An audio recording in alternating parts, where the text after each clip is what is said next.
All right, so let's go and define what we call the inverse of a function. Are we ready to begin? Thank you. Okay, so please define the inverse of a function as something that undoes the action of that function.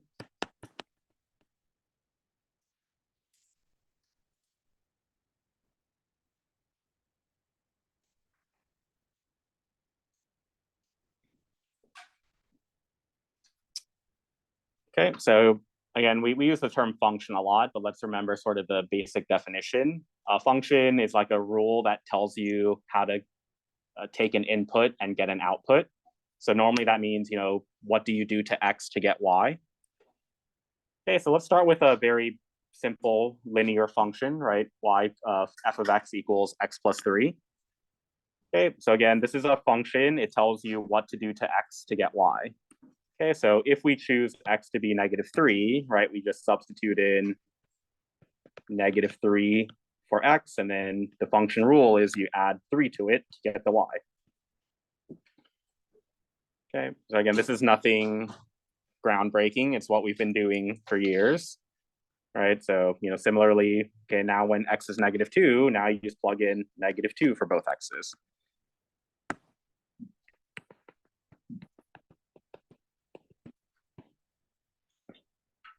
Okay, so, right, you don't need to really show your work because it's a one-step calculation. Okay, so, -1 plus 3 is 2, 0 plus 3 is 3, 1 plus 3 is 4, 2 plus 3 is 5, 3 plus 3 is 6.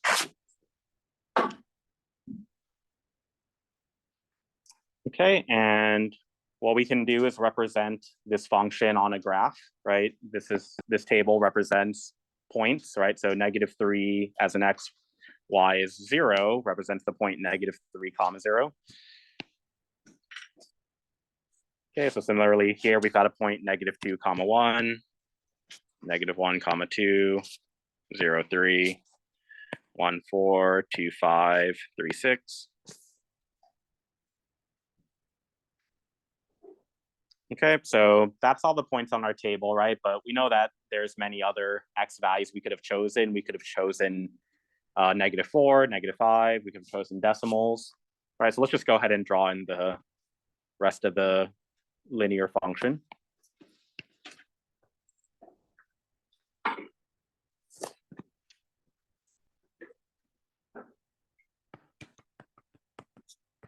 Okay, and I'll go ahead and label that this graph came from the function f of x equals x plus 3.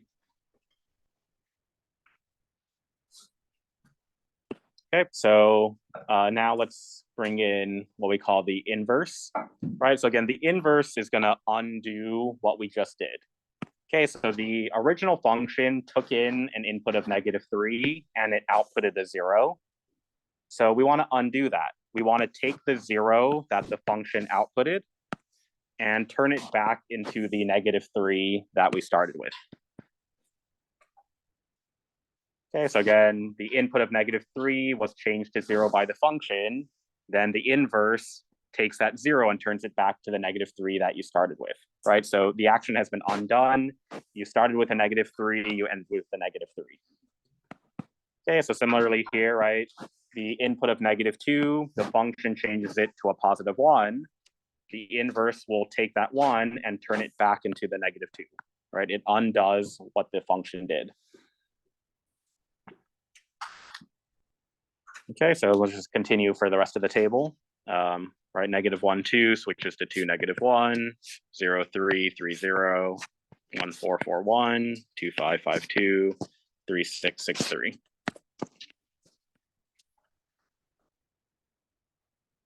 Okay, and we'll go ahead and graph this on the same coordinate plane. Okay, so here we have points of 0 comma -3, 1 -2, 2 -1, 3 0, 4 1, 5 2 6 3. And again, we can see the points are forming a straight line. So let's just go ahead and draw on the rest of it.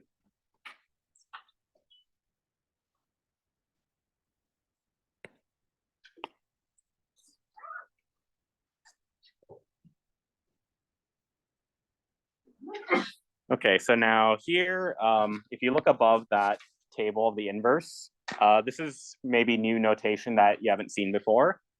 Unfortunately, it's kind of confusing, but it's the way people around the world signify the inverse. Okay, so again, this notation, this represents the inverse of f of x. Okay, so this has nothing to do with an exponent of -1, right? I know it looks like it, but it does not mean to the power of -1. It means the inverse. If we wanted f of x to be to the negative first power, right, we know exponents go in the top right, right? This is not in the top right, it's in the middle center. So again, this has nothing to do with exponents. It means the inverse. Okay, so I think we can figure out the function, right? Because it's just a straight line. We know that straight lines can be written in slope-intercept form, y equals mx plus b. The b value is the y-intercept of -3, and the slope, you can connect any 2 points. So you go up 1, right 1, so the slope is 1 over 1 or 1. All right, so y equals 1x minus 3 or just x minus 3.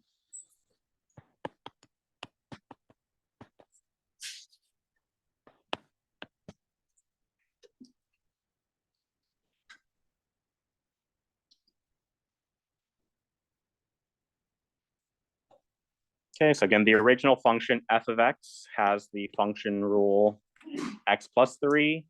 The inverse of f of x has function rule x minus 3. Oh, so I guess I can write that over here also.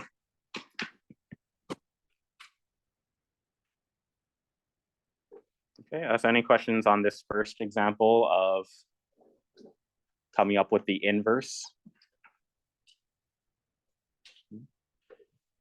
All right, please see if you can do the next 2 rows by doing similar actions. Okay. So as always, any questions, you can just raise your hand or you can work with a neighbor.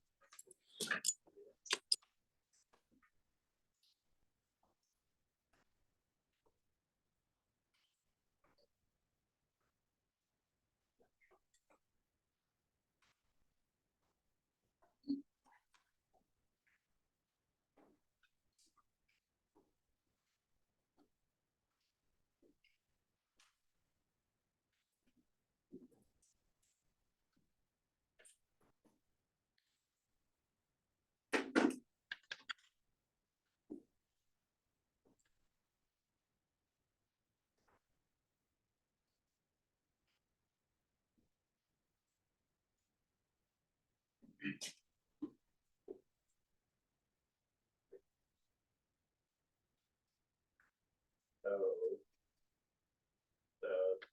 you want to copy up the definition of inverse if one does the action.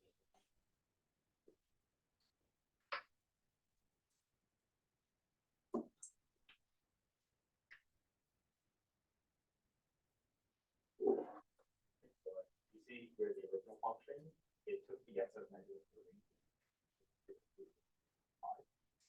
So if you want to undo that, you want to take the -5 and turn it back into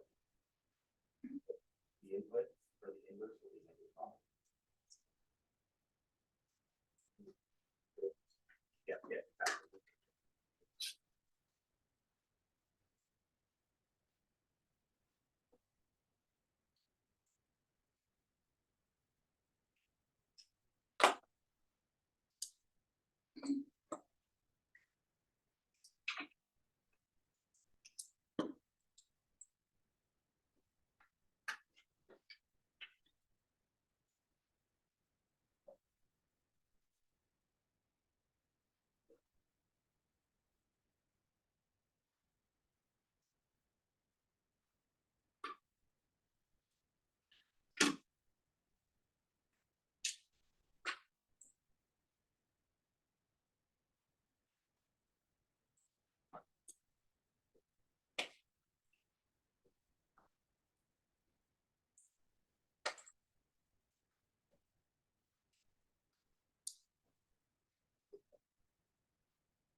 So let me go over the middle row and I'll give you a little bit more time if you need for the bottom row.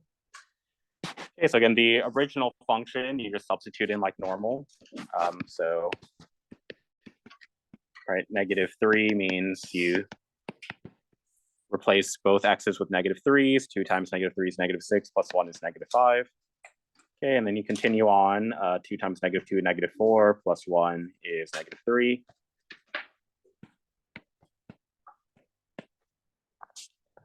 Okay, so let's see, -3, -5.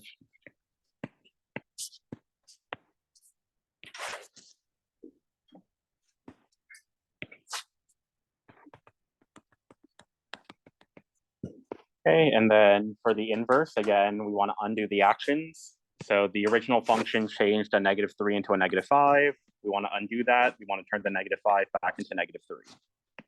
Okay, so you do that for all of them.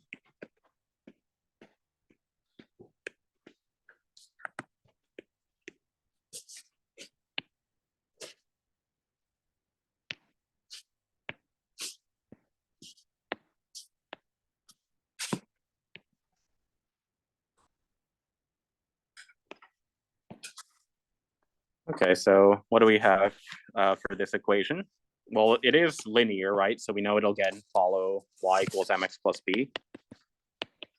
This time the b value is not as obvious, right? It's somewhere between 0 and -1. Is it exactly halfway between? Maybe, but if we're not sure, we can do that later. So first the slope, right? To connect these 2 points, I need to go up 1, right 2. So the slope is 1/2. And then from there, I can just plug in a point, right? All points on the line need to fit this equation. Okay, so I can pick any point. Why don't I just choose, I'll pick the point 5, 2. Okay, so right, that means that when x is 5, y is 2.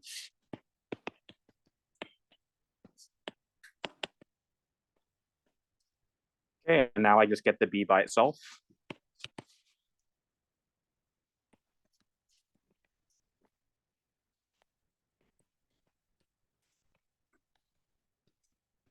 Okay, so it was -0.5 or -1/2 if you want.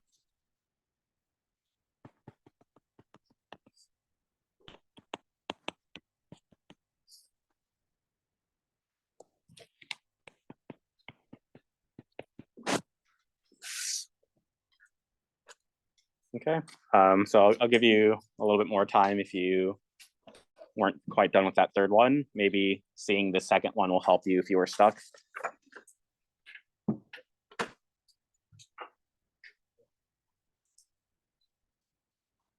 I forgot to write it.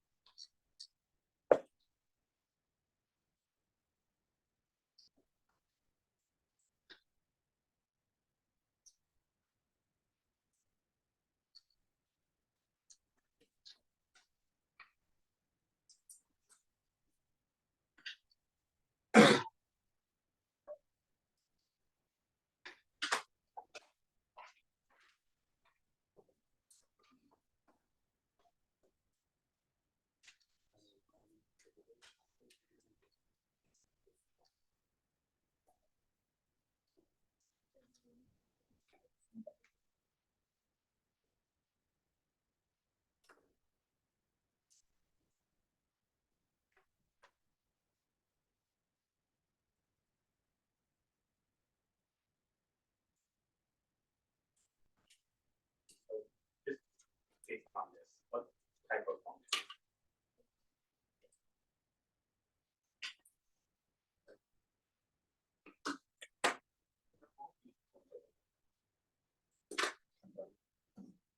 Just wrap up this.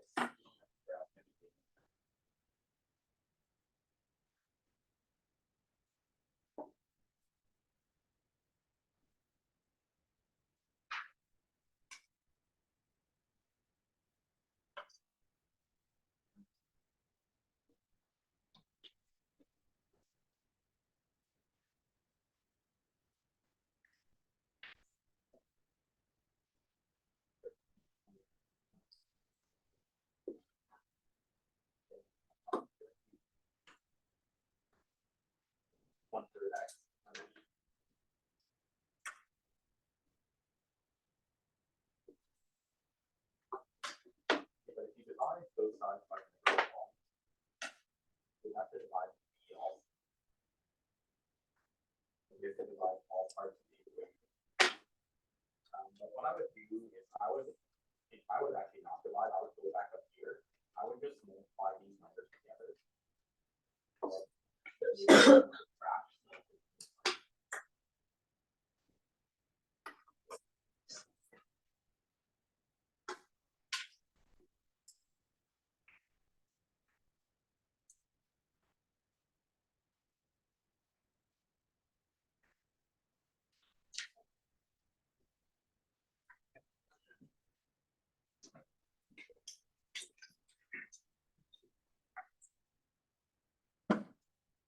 Well, according to this, your y-intercept is 1/3.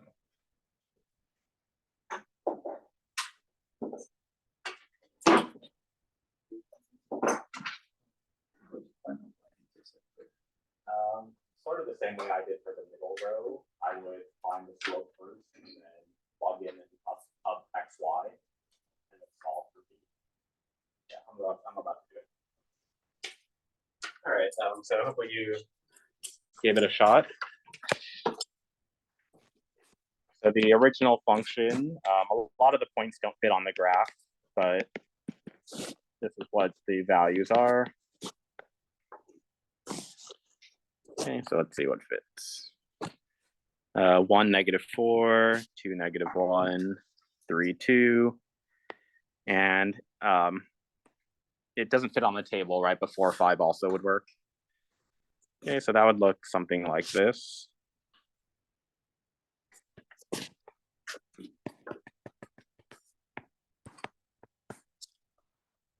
Okay, and then now for the inverse, right? We first make the table. Again, a lot of these points won't fit on the graph, but some of them will.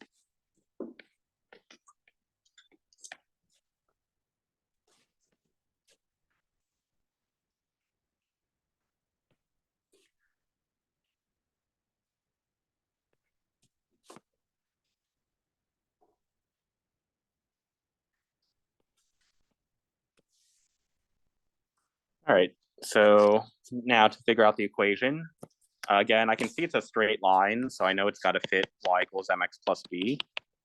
Again, I can't really tell what the y-intercept is. It's somewhere between 2 and 3, but I'll do the slope first, right? Connecting these 2 points, I can see that I go up 1, right 3, so that's 1/3. And then now I pick an xy pair. Okay, again, I can use any of them. I'll just choose this one. So when x is 2, y is 3.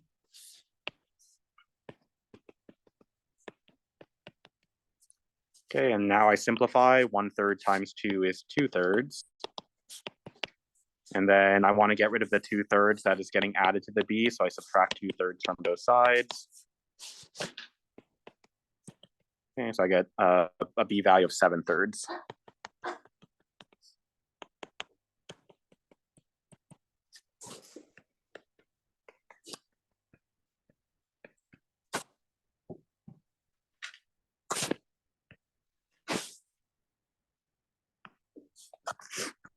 All right, so we now have 3 examples of finding the inverse of a linear function, right? For all of them, we started with a linear function, and then the inverse also was a linear function. Okay, so I think that's enough to say that this would always happen. If you start with a linear function, its inverse is also a linear function. Okay, but we also want a way of identifying the inverse graph, not only through a table, but also from the graph itself. Okay, so there's actually a transformation, right? So remember, that's like a translation, reflection, rotation, dilation, that always turns an original graph into the inverse graph. Okay, so now it's got to work for all 3 examples, right? So you might look at the first one and say, oh, you just translate down 6. Well, that's true for the first one, but it's not true for the second one, right? If you translate down 6, you don't land on the inverse. Okay, so please look at all three graphs together and see if you can find a way to always change the original graph into the inverse graph.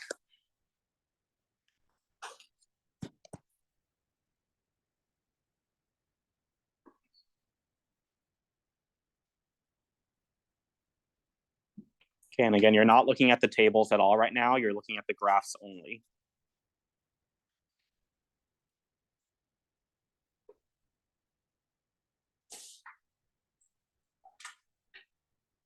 Okay, go ahead and turn to someone nearby and share any ideas you might have.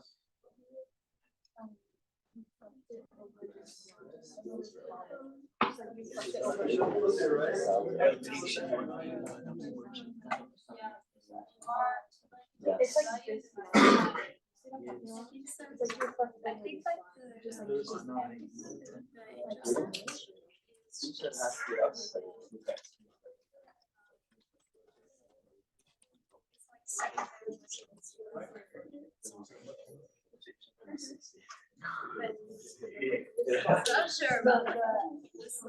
All right, please wrap up your conversations. Okay, so, if your idea works for all three, it's probably correct. So would anyone like to share what they figured out or what they heard their neighbor figure out?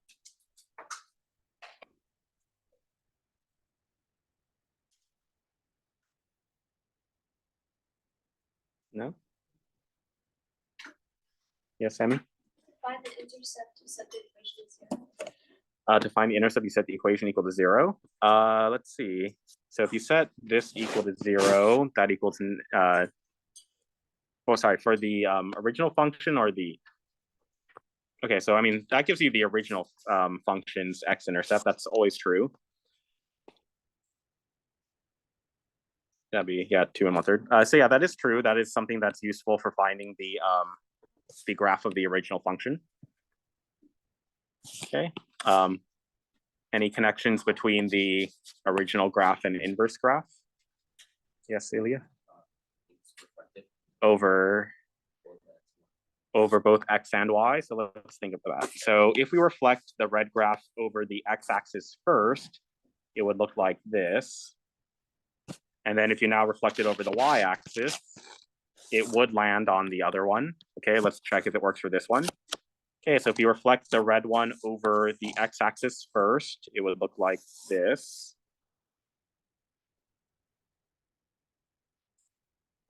Okay, but now if you reflect it over the y-axis, right, wouldn't it land on itself and not the new one? So I don't think that one quite works. Okay, it does have to do with reflecting, but it's not quite that. All right, yeah, this one's a, give it a shot. I kind of have an idea, I just don't know how to describe Okay, sure, you can show me. You see, I have like dotted in pink. Okay, so what Daphne has is,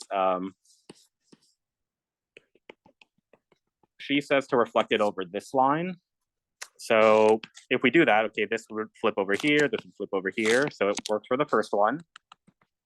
Let's check the second one. Okay, again, this would flip over here, this would flip over here, this would flip over here, so that works. And then down here, this would flip over here, this would flip over here, this would flip over here. Okay, so that does work. Okay, so now does anyone think they can help us put this into like words? How do we describe the line that goes diagonally? Okay, y over x. So y over x is not an equation, right? An equation's got to have an equal sign. Yes, Ilya? Y equals x. So y equals x means x and y are the exact same number.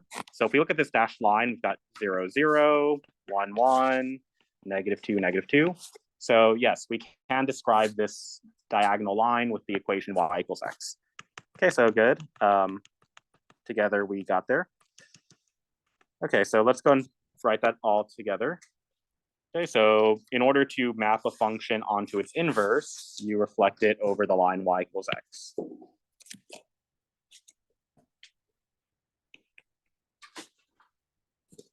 Yeah, let me reword that.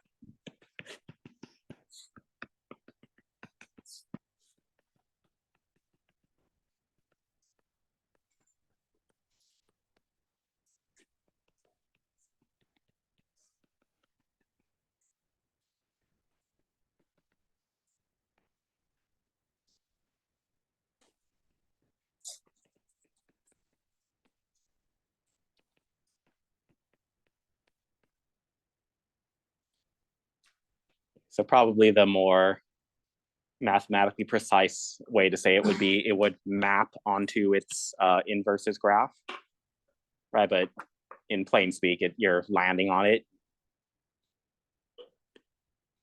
Okay, so going forward, if you have a functions graph and you want the inverse, you reflect it over the line y equals x.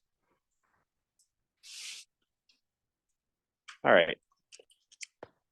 Okay, so just keep in mind though, everything on this front page was a linear function, right?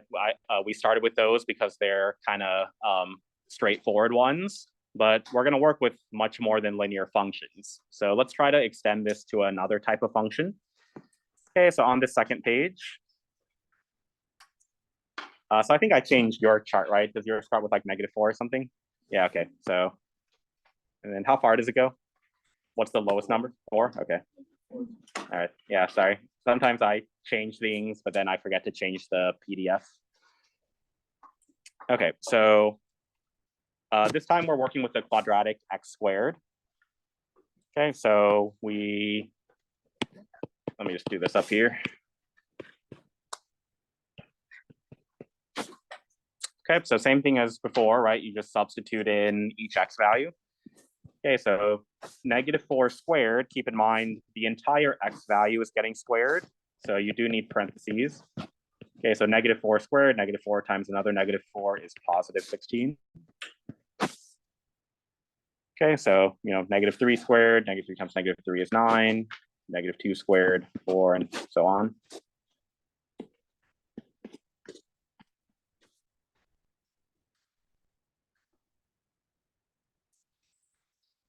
Okay, so not all of these, again, will fit on our graph, but let's see. -3, 9 does. Again, +9.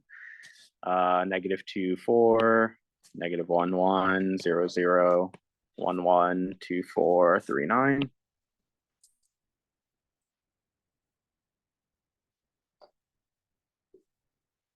Okay, and we know that, again, with a quadratic, you can use decimals. So we do connect this up into the familiar parabola shape.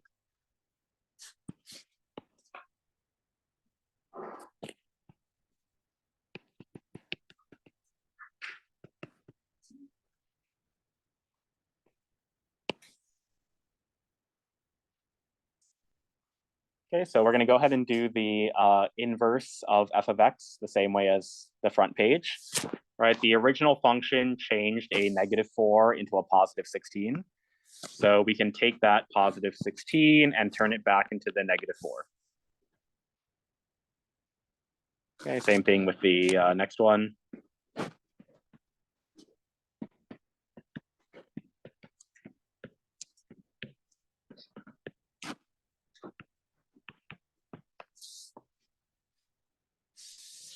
Okay, so again, not all these points will fit on the graph. 16, -4 is off the right, but we can graph 9, -3. Okay, 4, -2, 1, -1, 0, 0, 1, 1, 4, 2, 9, 3.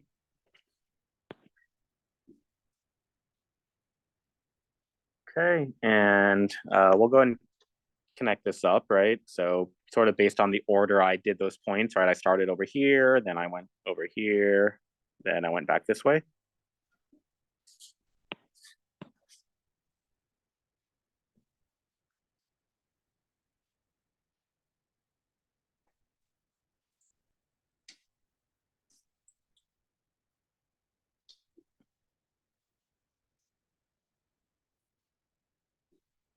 Okay, so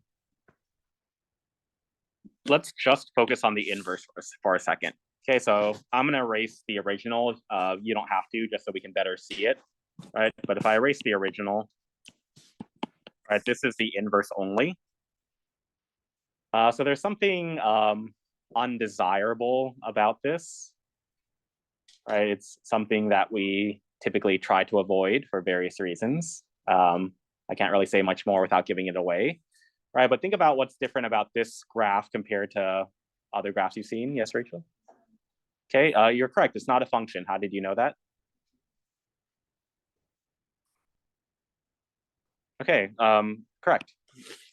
An x like positive 4 has two different outputs, right? It could either lead to positive 2 or negative 2. Okay, so the inverse is not a function. Okay, so completely correct. So let's write that first.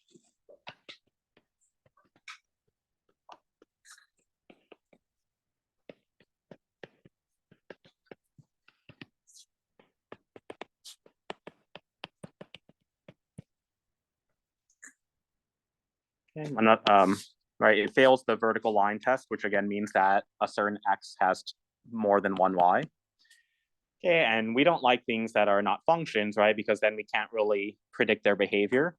It'd be like if you walk up to a soda machine and you push the same button twice and you get two different drinks, right?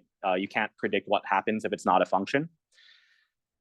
Okay, so we're gonna have to figure that out later. But right now we just need to keep in mind that not all function inverses are also functions, right? We started with a function. The red quadratic is a function. It passes the vertical line test, but its inverse does not. Okay, so we're gonna have to figure out why some functions have inverses that are also functions while some don't. Okay, but let's also check the transformation from the first page, right? Is it still true that if you reflect over y equals x, you get the inverse? Okay, so let's see. This point would reflect over here. This point reflects here. This point reflects here. So yes, it's still true that you can get the inverse graph by reflecting over y equals x. Okay, so that part is true for linear. It's true for quadratic. I'll go and tell you it's gonna always be true.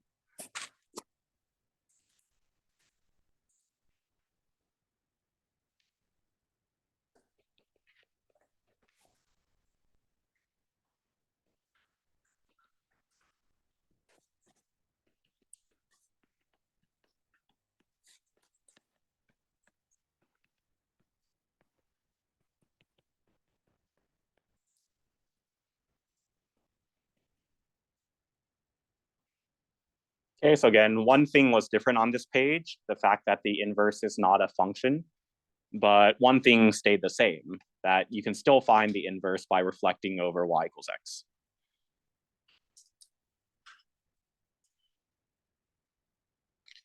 Okay, so now we're gonna try to dive into that difference. How come the first page, all the inverses were still functions, while on this page, the inverse was not a function? Okay, well, let's just quickly review the definition of a function. In order for something to be a function, every input having only one output. That's like the definition of a function.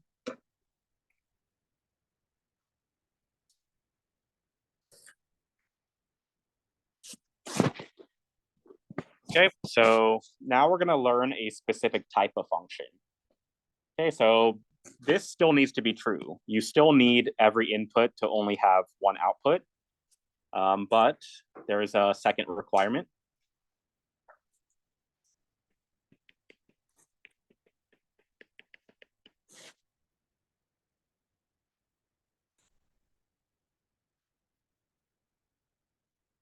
Okay, so if a function has the following property, so trying to make this grammatically correct. Okay, so if every output has only one input,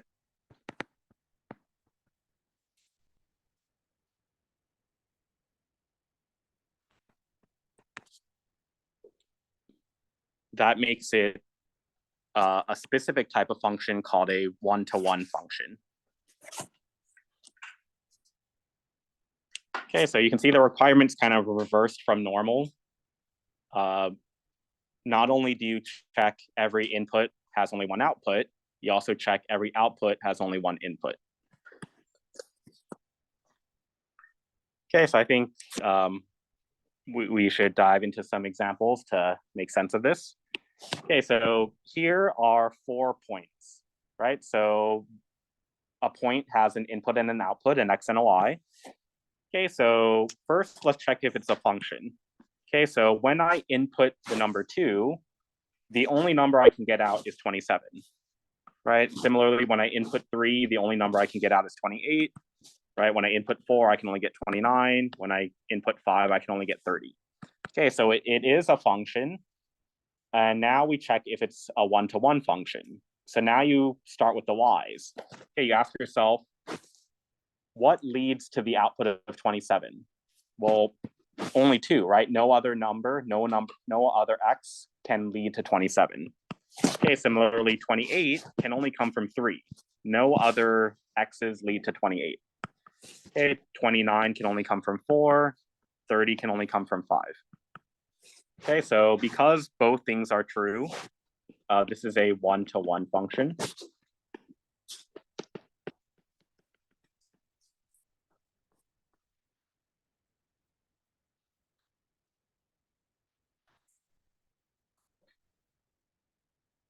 Okay, so now let's look at part B.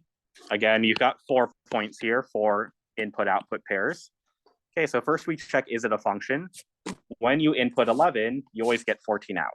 When you input 12, you always get 14 out. When you input 16, you always get 7 out. When you input 18, you always get 13 out. Okay, so it is a function. Okay, now we check the other way. We check the outputs. Okay, so now if I told you that I'm looking at a point that has a y value of 14, you don't know which one I'm looking at, right? You don't know if I'm looking at 11 comma 14 or 12 comma 14. So this one is not a one-to-one function. It's a regular function.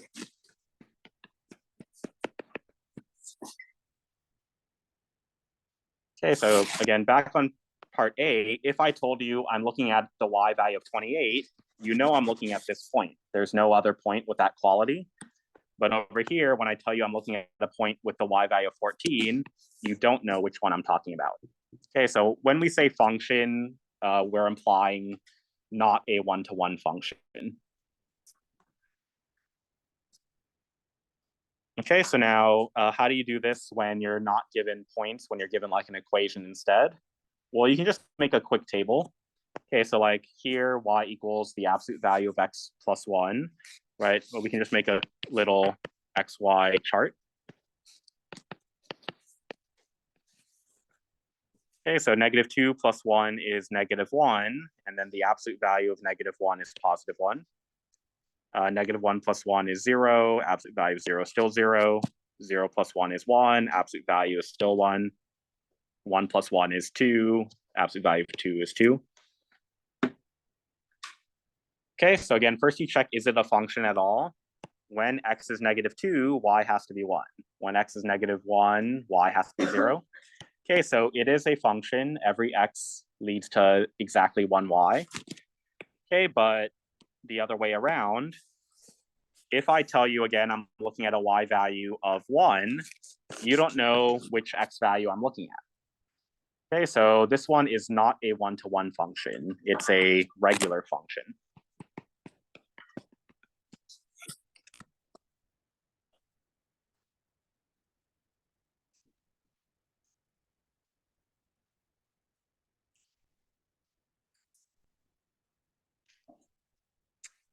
Okay, this next one's a little tricky, so I'll do this one also actually.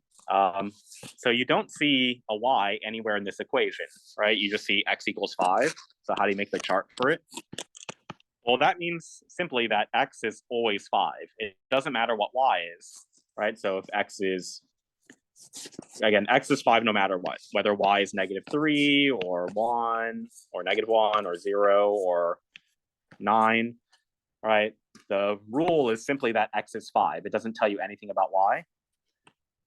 Okay, so this one, if I tell you I'm looking at the x of 5, you don't know what the y value is, right? Because the input of 5 has multiple outputs. So this one is neither type of function. So I'll actually phrase it not a function.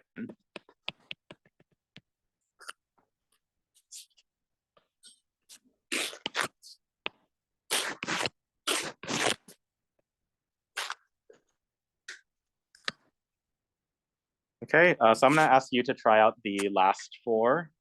Any questions, raise your hand and I'll come by.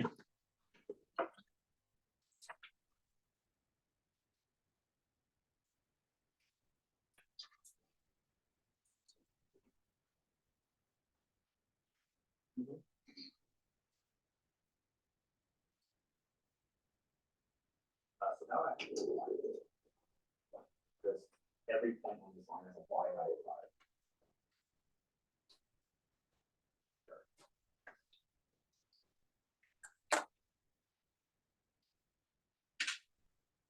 If you get stuck on one of them, you can skip it and move on. Part F in particular might be something you haven't seen before.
All right, so for part E, you're given an equation. So again, you might calculate a few points.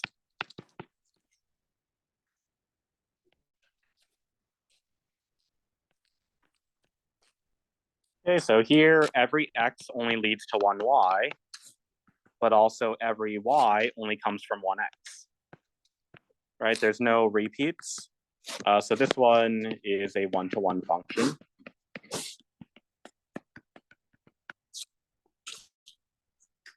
Okay, part F again, some of you may not have seen before. I'm not sure, does anyone know what this graph would look like?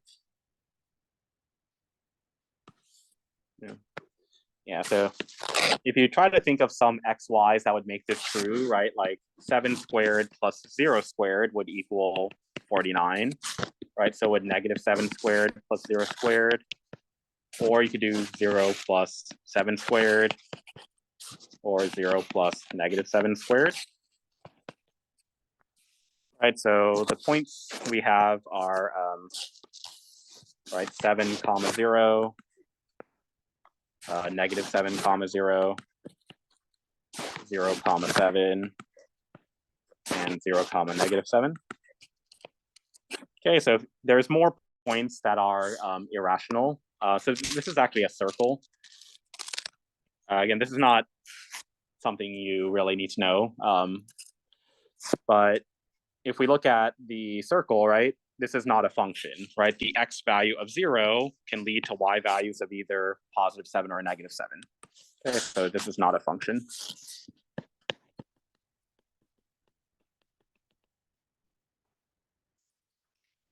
Okay, and then lastly, you were given a few points over here.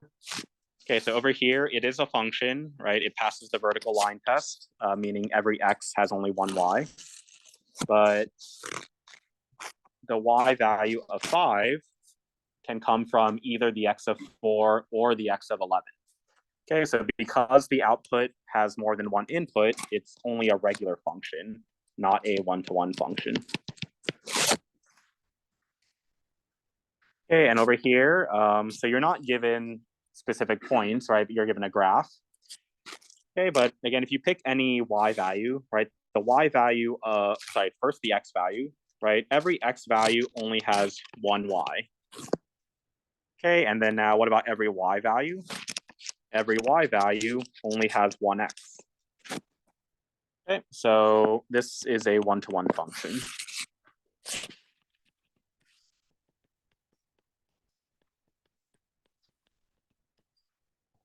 Okay, so before we move on, there's one other thing we want to do in this section. So it's kind of a long process to draw a big chart for every problem. We want a shortcut that can help us determine more quickly if something is one-to-one or just a regular function. Okay, so we're gonna look for a graphical method. Okay, so some of these are already graphed, some of them we're just gonna sketch ourselves. Right, so like this one over here, okay, 227 is, okay, maybe like right here. 328 is a little further right, a little higher up, right? 429, 530. Let me just do the whole left side first. Okay, so I know absolute value functions, right? They look like the letter V. The vertex would be -1, 0.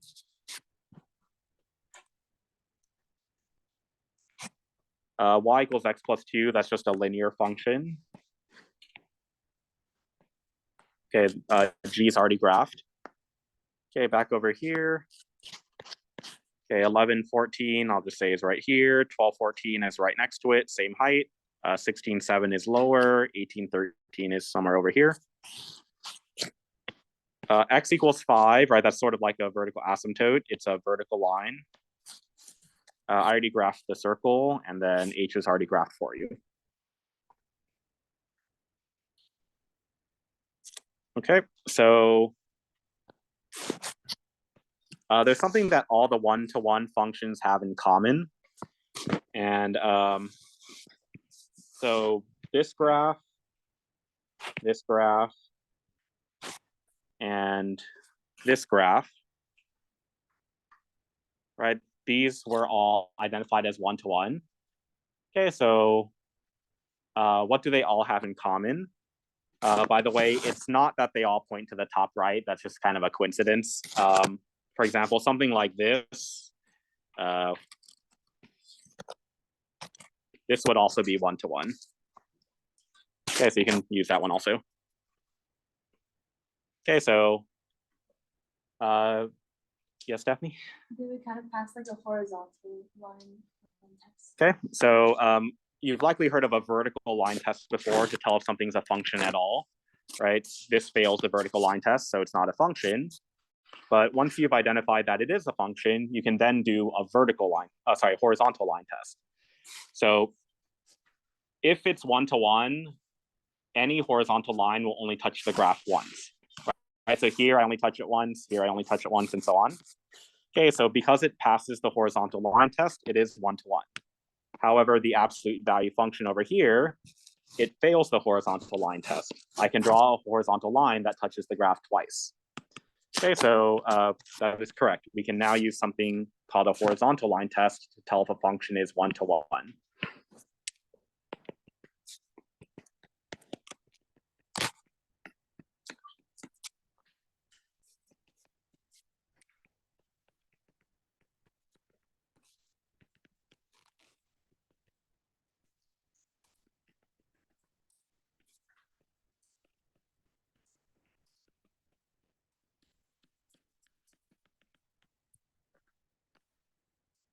By the way, the name one-to-one is not a random name, right? It means one input for one output, right? So again, every x leads to one y, and every y comes from one x.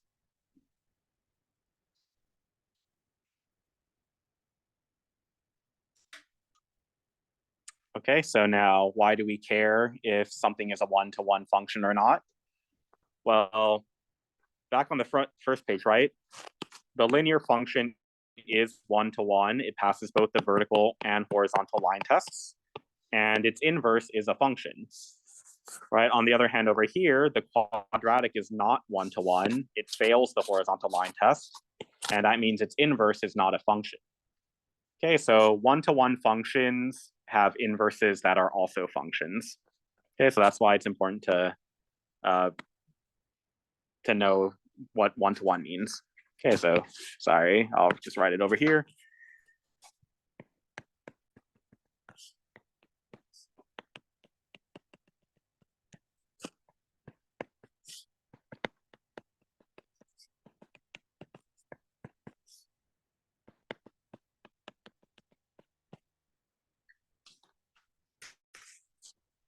Okay, so if I were to do the inverse of this one, it would be a function. It would pass the vertical line test.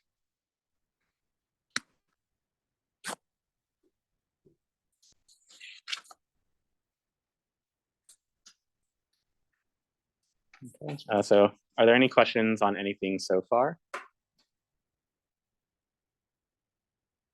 All right, so we have one last thing for today. So just a reminder, on the first page, right, we came up with the equation of the inverse, but we had to make a table, make another table, make a graph, and then figure out the equation of the graph. Right, very, very long process. So we want a more efficient way of doing it.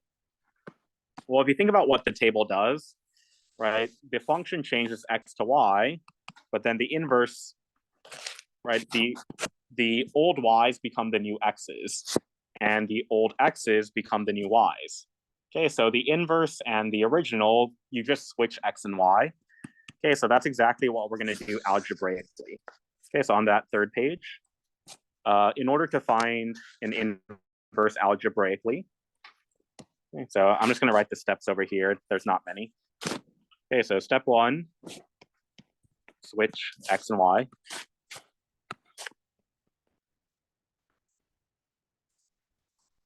Right, that's what we did in the table, so that's what we're going to do with an equation also.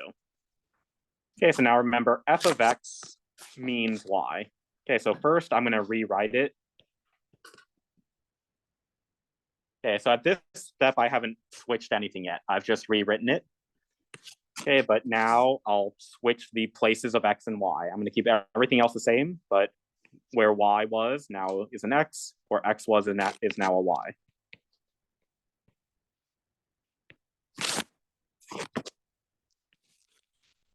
Okay, step two.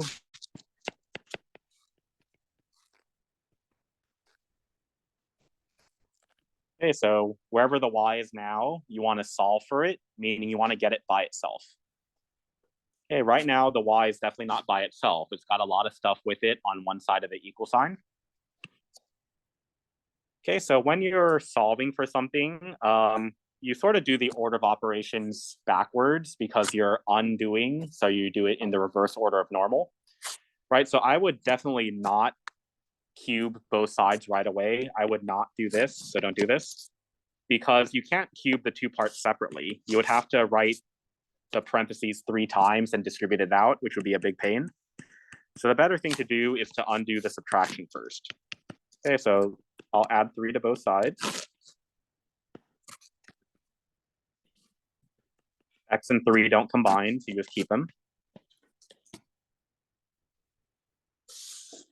Okay, now that the cube root of y is the only term on its side of the equal sign, now would be a good time to undo it with the power of 3.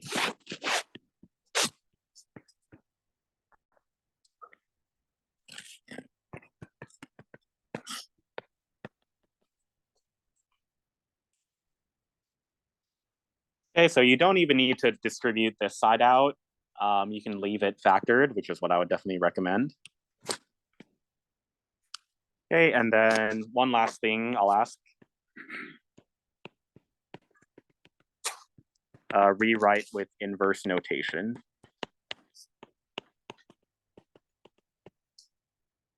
Okay, so remember from the front page, the notation for the inverse of f of x is, I mean, you would say it out loud as the inverse of f of x. But yeah, that's the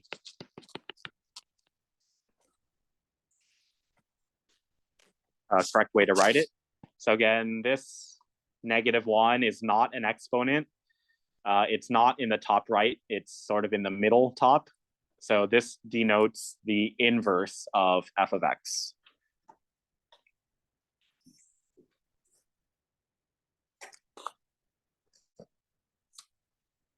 Okay, so once you have that, go ahead and try the other three in this section, please. Okay, again, make sure you're careful about things like, you know, do you need to distribute? Do you need to undo something in a certain order? But go and give it a try.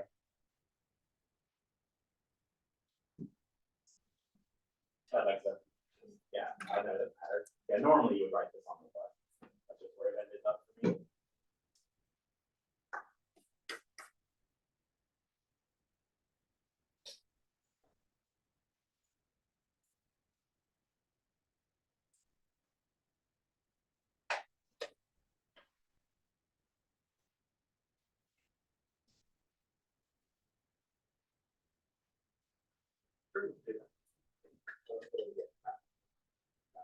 Getting rid of the denominator is always a good idea.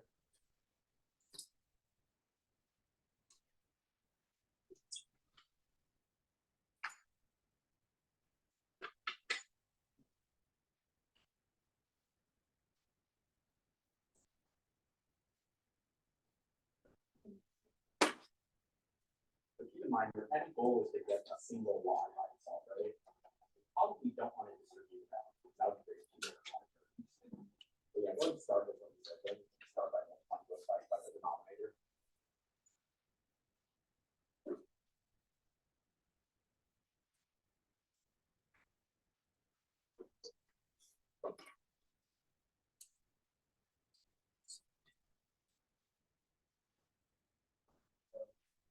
I know what you mean here, but I think you can leave it because there's two readings of the fraction, right? The way you wrote it and you wrote it, you just make sure it's all the way down.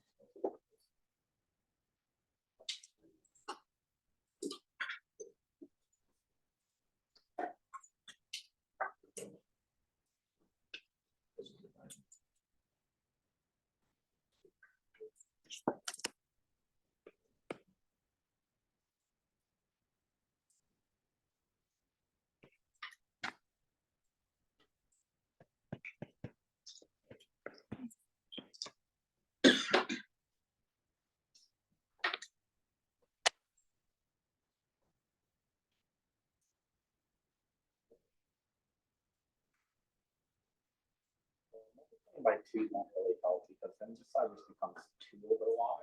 It's still a fraction. I would probably multiply those sides by the denominator to get rid of the fraction.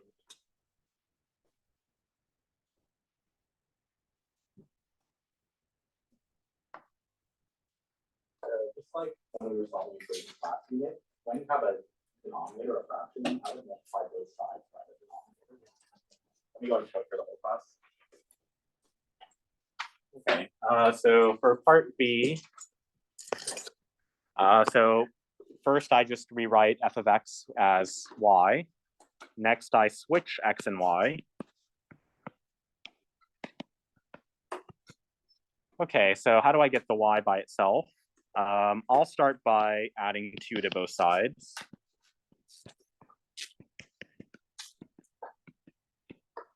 Okay, so I've got 1 over y. I want y. So just like last unit, when you have a fraction, to get rid of the denominator, you can multiply both sides by that denominator. Okay, so I get to here. So I technically could distribute this out, but it wouldn't be very helpful because then it would look like this. Don't write this. It would look like this. And now I still have 2 different y terms, right? I want a single y. So I want to leave the y alone. It's the parentheses x plus 2 I want to get rid of, and it's multiplying the y. So I can actually divide by that whole thing, right? I can divide by the parentheses x plus 2 as like a whole unit. Okay, so y equals 1 over x plus 2. And then in inverse notation, it would look like this.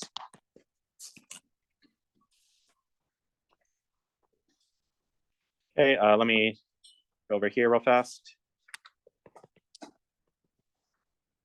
Okay, again, switch x and y. Subtract 3 from both sides. Divide both sides by 2. And then here you would need to cube root both sides to get rid of the cubed.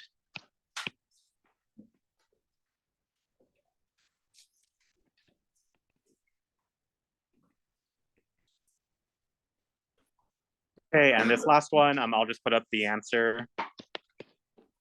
Okay, again, you may have written it slightly differently. Maybe you move the negative out, but that's the idea. Okay, so there's the usual Delta Map exit ticket for homework. And don't forget, you should slowly start to review the Unit 1 and Unit 2 stuff in preparation for the midterm.